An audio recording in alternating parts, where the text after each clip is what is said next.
ಎಲ್ಲರಿಗೂ ನಮಸ್ಕಾರ. ನಾವು ಇವತ್ತು ಮಲ್ಟಿಮೀಟರ್ ಅನ್ನು ಹೇಗೆ ಯೂಸ್ ಮಾಡೋದು ಎಂದು ನೋಡೋಣ. ನನ್ನ ಬಳಿ ಮಾಸ್ಟೆಕ್ನವರ MAS830L ಮಲ್ಟಿಮೀಟರ್ ಮಾಡೆಲ್ ಉಂಟು ಮತ್ತು ಈ ಮಲ್ಟಿಮೀಟರ್ ಡಿವೈಸ್ ಒಟ್ಟಿಗೆ ನಿಮಗೆ ಈ ಕನೆಕ್ಷನ್ ಮಾಡಲಿಕ್ಕೆ ಪ್ರೋಬ್ಗಳು ಕೂಡ ಸಿಗ್ತವೆ.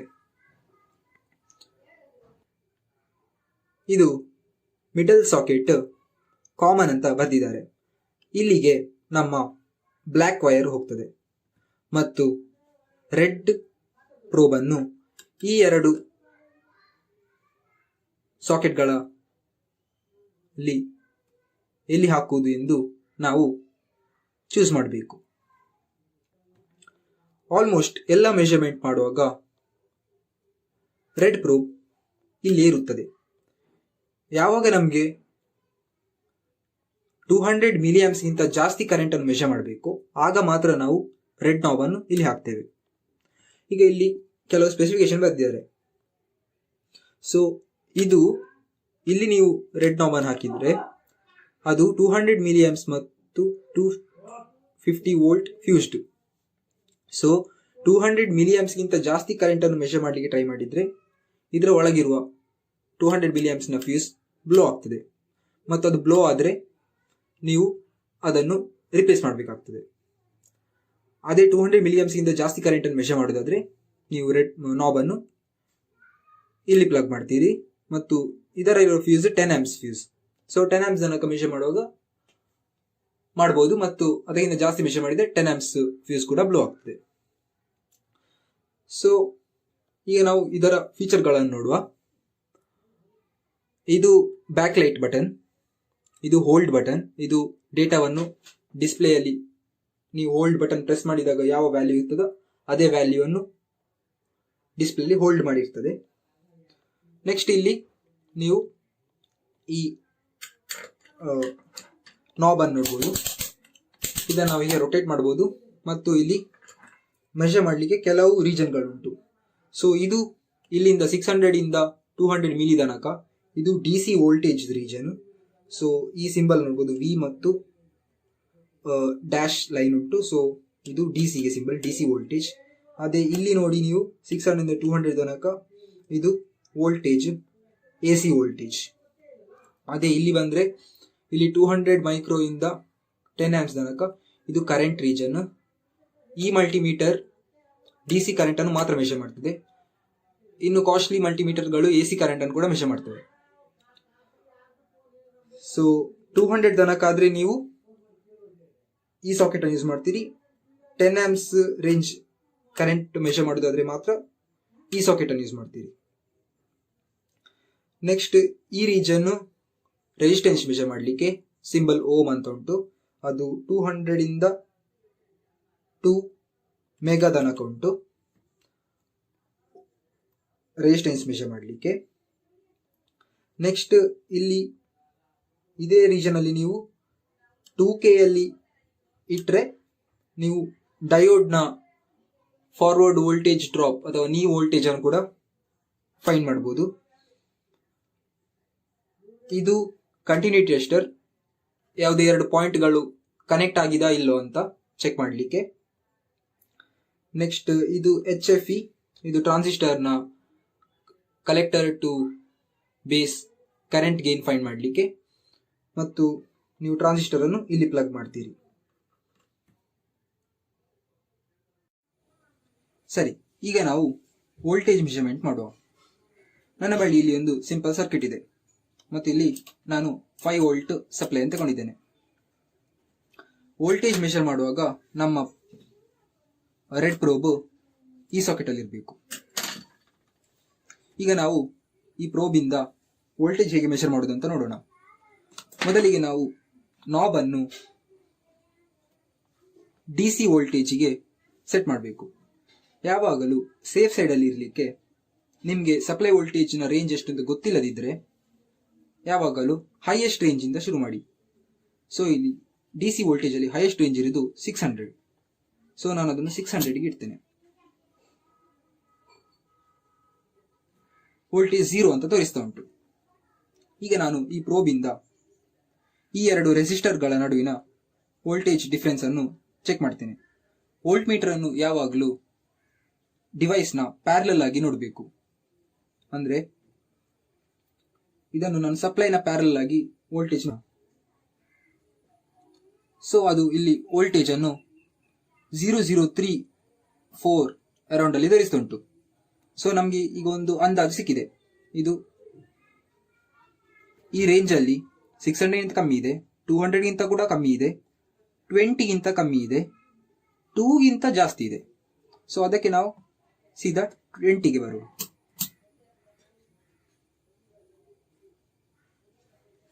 ಈಗ 20 ಅಲ್ಲಿಟ್ಟು ನಾವು ವೋಲ್ಟೇಜ್ ಅನ್ನು ಚೆಕ್ ಮಾಡುವ. ವೋಲ್ಟೇಜ್ 5.25 ಅಂತ ತೋರಿಸ್ತಾ ಉಂಟು.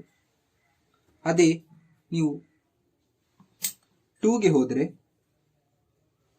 1 ಪಾಯಿಂಟ್ ಅಂತ ತೋರಿಸ್ತುಂಟು. ಇದರ ಅರ್ಥ ನಿಮ್ಮ ವೋಲ್ಟೇಜ್ ಮೆಷರ್ ಮಾಡ್ತಿರುವ ವ್ಯಾಲ್ಯೂ ನೀವು ಸೆಟ್ ಮಾಡಿರುವ ರೇಂಜ್ಗಿಂತ ಜಾಸ್ತಿ ಉಂಟು ಅಂತ. ಸೊ ಅದಕ್ಕಾಗಿ ಅದರ ನೆಕ್ಸ್ಟ್ ರೇಂಜಿಗೆ ಹೋಗಿ ನೋಡಬೇಕು. ಸೊ ಆಗ 5.25 ಅಂತ. ಅದೇ ಈ 1 ಕಿಲೋ ಓಮ್ ರೆಜಿಸ್ಟರ್ನ ಅಕ್ರಾಸ್ ವೋಲ್ಟೇಜ್ ನೋಡೋದಾದ್ರೆ 0.46 ವೋಲ್ಟ್ ಉಂಟು. ಅದು 2 ಗಿಂತ ಕಮ್ಮಿ ಇದೆ. ಸೊ ಜಾಸ್ತಿ ಅಕ್ಯುರಸಿ ಬೇಕಾದ್ರೆ 2 ಅಲ್ಲಿಟ್ಟು 3 ಬಿಟ್ ಅಕ್ಯುರಸಿ ಸಿಗ್ತದೆ. ಅದೇ ನೀವು ಪ್ರೋಬ್ ಅನ್ನು ಉಲ್ಟಾ ಇಟ್ಕೊಂಡ್ರೆ, ಈಗ ವೋಲ್ಟೇಜ್ ಮೆಷರ್ ಮಾಡಿದ್ರೆ ಅದು -5.24 ಅಂತ ತೋರಿಸ್ತಾ ಉಂಟು. ಈ ಮೈನಸ್ ಸಿಂಬಲ್ ನ ಅರ್ಥ ನೀವು ವೋಲ್ಟೇಜ್ ಮೆಷರ್ ಮಾಡ್ತಿರುವುದು ರಿವರ್ಸ್ ಆಗಿದೆ ಅಂತ. ಅಂದ್ರೆ ಈ ಪಾಯಿಂಟ್ ನಿಜವಾಗಿಯೂ ನೆಗೆಟಿವ್ ಅಲ್ಲಿ ಉಂಟು, ಈ ಪಾಯಿಂಟ್ ಪಾಸಿಟಿವ್ ಅಲ್ಲಿ ಉಂಟು, ಬಟ್ ನೀವು ಪ್ರೋಬ್ ಅನ್ನು ಹಿಡಿದಿರುವುದು ಉಲ್ಟಾ ಅಂತ. ಸೊ ಹೀಗೆ ಹಿಡಿದ್ರೆ ಪ್ಲಸ್ ಮೈನಸ್ ಹಿಡಿದ್ರೆ ಕರೆಕ್ಟ್ 5.25 ಅಂತ ತೋರಿಸ್ತದೆ. ಈಗ ನಾವು AC ವೋಲ್ಟೇಜ್ ಮೆಷರ್ ಮಾಡುವ. AC ವೋಲ್ಟೇಜ್ಗೆ ನಾನು ನಮ್ಮ ಡೈರೆಕ್ಟ್ ಮನೆಗೆ ಬರುವ ಸಪ್ಲೈ ವೋಲ್ಟೇಜ್ ಅನ್ನು ಮೆಷರ್ ಮಾಡ್ತೇನೆ. ನಮಗೆ ಗೊತ್ತಿದೆ, ನಮಗೆ ಮನೆ ಬರುವ ಸಪ್ಲೈ ವೋಲ್ಟೇಜ್ ಅರೌಂಡ್ 230 ವೋಲ್ಟ್ಸ್ ಅಂತ. ಚೆಕ್ ಮಾಡೋಣ. ಈಗ ನಾನು ವೋಲ್ಟೇಜ್ ನಾಬ್ ಅನ್ನು 600 ವೋಲ್ಟೇಜ್ AC ಅಲ್ಲಿ ಇಟ್ಟಿದ್ದೇನೆ. ಈಗ ನಾನು ಇದನ್ನು ಸಪ್ಲೈ ವೋಲ್ಟೇಜ್ ಅನ್ನು ಮೆಷರ್ ಮಾಡಲಿಕ್ಕೆ ಸಾಕೆಟ್ಗೆ ಫಿಕ್ಸ್ ಮಾಡಿದೆ. ಸೊ ನೀವು ನೋಡಬಹುದು 225 ವೋಲ್ಟ್ ಅಂತ ತೋರಿಸ್ತಾ ಉಂಟು. ಈಗ ನಾವು ಈ ಸರ್ಕ್ಯೂಟ್ ಥ್ರೂ ಫ್ಲೋ ಆಗುವ ಕರೆಂಟ್ ಅನ್ನು ಮೆಷರ್ ಮಾಡುವ. ಕರೆಂಟ್ ಮೆಷರ್ ಮಾಡಲಿಕ್ಕೆ ನಾವು ಇಲ್ಲಿ ಎ ಅಂತ ಸಿಂಬಲ್ ಬರೆದಿರುವ ಈ ರೀಜನ್ ಅನ್ನು ಸೆಲೆಕ್ಟ್ ಮಾಡಬೇಕು. ಸೊ ಇಲ್ಲಿ ಇರುವ resistance 10K 1K, supply voltage 5 volts. So current 200 ಮಿಲಿಯಮ್ಸ್ ಗಿಂತ ಕಮ್ಮಿಯೇ ಇರುತ್ತದೆ. ಅದರಿಂದ ನಾವು ರೆಡ್ ನಾಬ್ ಅನ್ನು ಇಲ್ಲೇ ಇಡಬಹುದು.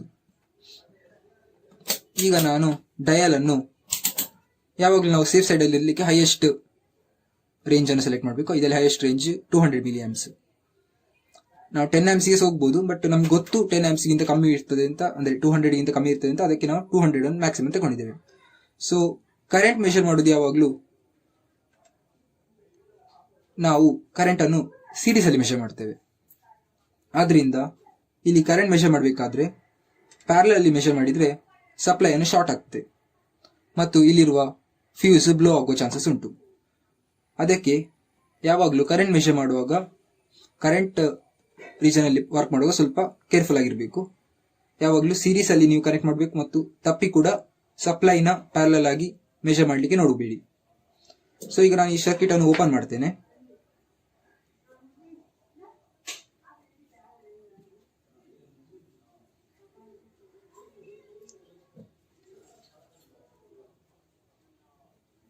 ಈಗ ನನ್ನ ಸರ್ಕ್ಯೂಟ್ ಇದು ಕ್ಲೋಸ್ ಆಗಿದೆ. ಪಾಸಿಟಿವ್ ಇಂದ ಈ ರೆಜಿಸ್ಟರ್ ಆಗಿ ಇಲ್ಲಿಂದ ನೆಗೆಟಿವ್ ಹೋಗ್ತಾ ಉಂಟು. ಈಗ ನಾನು ಕರೆಂಟ್ ಮೆಷರ್ ಮಾಡಲಿಕ್ಕೆ ನನ್ನ ರೆಡ್ ಅನ್ನು ಈ ರೆಜಿಸ್ಟರ್ ನ ಲೆಗ್ಗೆ ಕನೆಕ್ಟ್ ಮಾಡ್ತೇನೆ ಮತ್ತು ಈ ಬ್ಲಾಕ್ ಅನ್ನು ಈ ಜಂಪರ್ ವೈರ್ ನ ಇನ್ನೊಂದು ಎಂಡಿಗೆ ಕನೆಕ್ಟ್ ಮಾಡ್ತೇನೆ.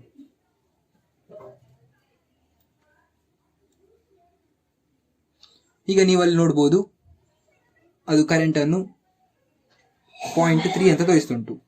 ಸೊ ನಾನು ನೆಕ್ಸ್ಟ್ ಲೋವರ್ ರೇಂಜಿಗೆ ಹೋಗ್ಬೋದು. ನಾನು 20ಗೆ ಇಡ್ತೇನೆ, ಯಾಕಂದ್ರೆ ಅದರ ನೆಕ್ಸ್ಟ್ ಇರೋದು 2. ಸೊ 2 ಗಿಂತ ಜಾಸ್ತಿ ಇದೆ, ಕಮ್ಮಿ ಇದೆ. ಸೊ 2ಗೆ ಸಹ ಹೋಗ್ಬೋದು ನಾವು, ಬಟ್ 200 ಮೈಕ್ರೋಗಿಂತ ಜಾಸ್ತಿ ಉಂಟು. ಸೊ ಇಲ್ಲಿ ನಾನು ಇಟ್ಟಾಗ 0.478 ಮಿಲಿ ಆಂಪ್ಸ್ ಅಂತ ತೋರಿಸ್ತುಂಟು. ಈಗ ನಾವು ಕೇವಲ ಈ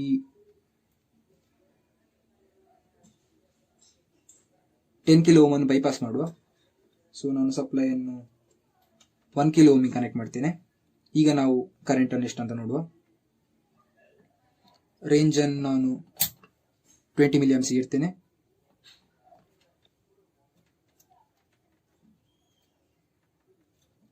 ಈಗ ಇದರ ಥ್ರೂ ಫ್ಲೋ ಆಗೋ ಕರೆಂಟ್ ನೋಡಿದರೆ ನಮಗೆ 5.19 ಮಿಲಿ ಆಂಪ್ಸ್ ಕರೆಂಟ್ ಅಂತ ತೋರಿಸ್ತುಂಟು. ಮತ್ತು ಇದು ಓಮ್ಸ್ ಲಾ ಫಾಲೋ ಆಗ್ತುಂಟು. ಅಂದರೆ ನಮ್ಮ ವೋಲ್ಟೇಜ್ ಅರೌಂಡ್ 5.2 ಏನಿತ್ತು, ಮತ್ತು ಇದು 1 kilo ohm resistor. So current V/R 5.2 milli amps ಇದೆ.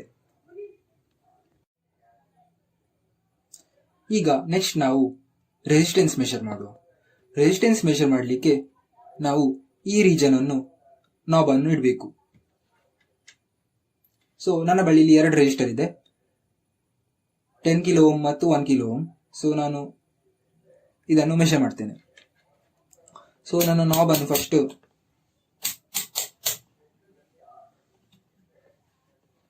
ನಿಮಗೆ ರೆಸಿಸ್ಟೆನ್ಸ್ ಎಷ್ಟು ಅಂತ ಗೊತ್ತಿಲ್ಲ ಇದ್ರೆ ಆದಷ್ಟು ಹೈಯೆಸ್ಟ್ ಇಂದ ಶುರು ಮಾಡಿ. So 2 mega.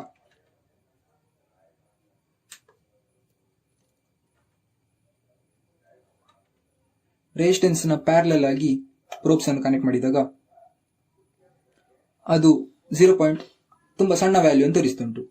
ಸೊ ಇನ್ನು ಕೆಳಗೆ ಹೋಗಿ ಈಗ ಅದು 9.6. ನಾವು ಇನ್ನು 20K ಗೆ ಹೋಗ್ಬೋದು. 20K ಯಲ್ಲಿ ಇದು ಅಕ್ಯುರೇಟ್ ವ್ಯಾಲ್ಯೂ ಅಂತ ತೋರಿಸ್ತುಂಟು 9.78 ಅಂತ.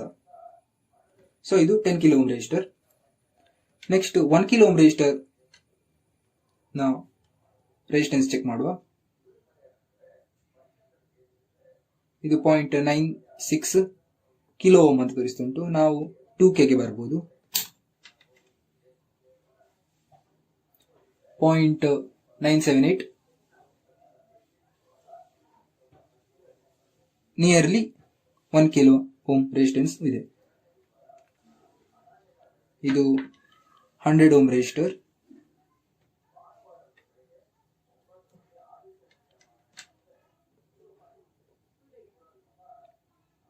ಸೊ ಇದನ್ನು ನಾನು 200 ಅಲ್ಲಿ ಇಡ್ತೇನೆ.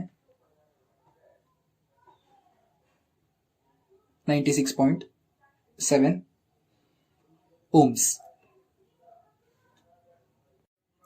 ಈ ಮಲ್ಟಿಮೀಟರ್ನಿಂದ ನೀವು ಯಾವುದೋ ವೈರ್ ಓಪನ್ ಆಗಿದೆ ಅಥವಾ 2 ಪಾಯಿಂಟ್ಗಳು ಸೇಮ್ ಇದೆ ಅಂತ ಚೆಕ್ ಮಾಡಲಿಕ್ಕೆ ಕಂಟಿನ್ಯೂಟಿಯನ್ನು ಕೂಡ ಬಳಸಬಹುದು. ಈಗ ನಾವು ನಾಬನ್ನು ಕಂಟಿನ್ಯೂಟಿಯಲ್ಲಿ ಇಡ್ತೇನೆ. ಈ 2 ಪ್ರೋಬ್ಗಳನ್ನು ಪರಸ್ಪರ ಟಚ್ ಮಾಡಿದ್ರೆ ಬಜರ್ ಬೀಪ್ ಸೌಂಡ್ ಅನ್ನು ಕೊಡ್ತದೆ. ಅದನ್ನೇ ನೀವು ಈಗ ಈ ಜಂಪರ್ ವೈರ್ ನಡುವಲ್ಲಿ ಎಲ್ಲಿಯಾದ್ರೂ ಕಟ್ ಆಗಿದೆ ಅಂತ ಚೆಕ್ ಮಾಡಲಿಕ್ಕೂ ಕೂಡ ಇದನ್ನು ಯೂಸ್ ಮಾಡಬಹುದು. ಬಜರ್ ಸೌಂಡ್ ಬರ್ತುಂಟು ಅಂದ್ರೆ ಇದು ವೈರ್ ಸರಿ ಇದೆ ಅಂತ ಅರ್ಥ. ಅಥವಾ ನಿಮ್ಮ ನೆಟ್ವರ್ಕ್ನಲ್ಲಿ ಇದು ಯಾವುದೇ ಕಾಂಪ್ಲೆಕ್ಸ್ ಪಾರ್ಟ್ ಆಗಿ ನಿಮಗೆ 2 ಪಾಯಿಂಟ್ಗಳು ಒಂದೇ ಪಾಯಿಂಟ್ ಹೌದಾ ಅಲ್ವಾ ಅಂತ ಚೆಕ್ ಮಾಡ್ಲಿಕ್ಕೆ ಕೂಡ ಬಜರ್, ಮತ್ತು ಇದು 2 ಪಾಯಿಂಟ್ಗಳು ಸೇಮ್ ಅಂತ ಗೊತ್ತಾಗ್ತದೆ. ಈ ಕಂಟಿನ್ಯೂಟಿ ಟೆಸ್ಟರ್ ಒಂದು ರೀತಿಯ ಓಮ್ ಮೀಟರ್ನಾಗೆ ಮಾತ್ರ ರೆಸಿಸ್ಟೆನ್ಸ್ 50ಗಿಂತ ಕಮ್ಮಿ ಇದ್ರೆ ಅದು ಕಂಟಿನ್ಯೂಸ್ ಉಂಟಂತ ಬೀಪ್ ಸೌಂಡ್ ಕೊಡ್ತದೆ. ಸೊ ನನ್ನ ಹತ್ರ 47K ರೆಜಿಸ್ಟರ್ ಉಂಟು. ಸೊ ಅದರ ಅಕ್ರಾಸ್ ಕನೆಕ್ಟ್ ಮಾಡಿದ್ರು ಸಹ ಇದು ಬೀಪ್ ಸೌಂಡ್ ಕೊಡ್ತದೆ, ಯಾಕಂದ್ರೆ ಇದು 50 ಓಮ್ ಇಂದ ಕಮ್ಮಿ ಉಂಟು. ಈ ಕಂಟಿನ್ಯೂ ಟೆಸ್ಟರ್ ನೀವು ಫ್ಯೂಸ್ ಅನ್ನು ಚೆಕ್ ಮಾಡ್ಲಿಕ್ಕೆ ಕೂಡ ಬಳಸಬಹುದು. ಸೊ ಫ್ಯೂಸ್ ನ ಅಕ್ರಾಸ್ ಮಲ್ಟಿಮೀಟರ್ ಹಿಡಿದ್ರೆ ಆಗಲೂ ಕೂಡ ಫ್ಯೂಸ್ ಸರಿ ಇದ್ರೆ ನಿಮಗೆ ಬೀಪ್ ಸಿಗ್ತದೆ, ಮತ್ತು ಫ್ಯೂಸ್ ಬ್ಲೋ ಆಗಿದ್ರೆ ಬೀಪ್ ಸೌಂಡ್ ಬರಲ್ಲ. ಈ ಮಲ್ಟಿಮೀಟರ್ನ ಲಾಸ್ಟ್ ಫೀಚರ್ HFE. ಸೊ HFEಗೆ ನಾವು ನಾಬ್ ಇಡುವ. ಮತ್ತು ಇದಕ್ಕೆ ಪ್ರೋಬ್ನ ಅಗತ್ಯತೆ ಇಲ್ಲ. ನನ್ನ ಹತ್ರ ಇಲ್ಲಿ BC547 general purpose NPN transistor ಉಂಟು. ಸೊ ನಾವು ಇದರ ಡೇಟಾ ಶೀಟ್ ನಿಮಗೆ ಆನ್ಲೈನಲ್ಲಿ ಸಿಗ್ತದೆ. ಇದರ ನಾವು ಬೀಟಾ ಅಂದರೆ ಕರೆಂಟ್ ಗೇನ್ ಎಷ್ಟುಂಟು ಅಂತ ನೋಡುವ. ಸೊ ಅದಕ್ಕೆ ನೀವು ಡೇಟಾ ಶೀಟನ್ನು ನೋಡಿದರೆ ಇದು ಕಲೆಕ್ಟರ್, ಇದು ಬೇಸ್, ಇದು ಎಮಿಟರ್ ಪಿನ್. ಸೊ ಇಲ್ಲಿ ಮಲ್ಟಿಮೀಟರ್ ಅಲ್ಲಿ ಕೂಡ ಇಲ್ಲಿ ಆಪ್ಷನ್ಸ್ ಇದೆ. NPN, PNP, ಇದು NPN ಟ್ರಾನ್ಸಿಸ್ಟರ್. ಮತ್ತು ಇಲ್ಲಿ ECBE ಅಂತ ಬರೆದಿದ್ದಾರೆ. ಎಮಿಟರ್, ಕಲೆಕ್ಟರ್, ಬೇಸ್, ಇದೆರಡು ಸೇಮ್ ಪಿನ್ಗಳು ಎಮಿಟರ್. ಸೊ ನನ್ನ transistor collector, base, emitter. So ಇದನ್ನು ಲಾಸ್ಟ್ 3 ಇದಕ್ಕೆ ಫಿಕ್ಸ್ ಮಾಡ್ತೀನಿ.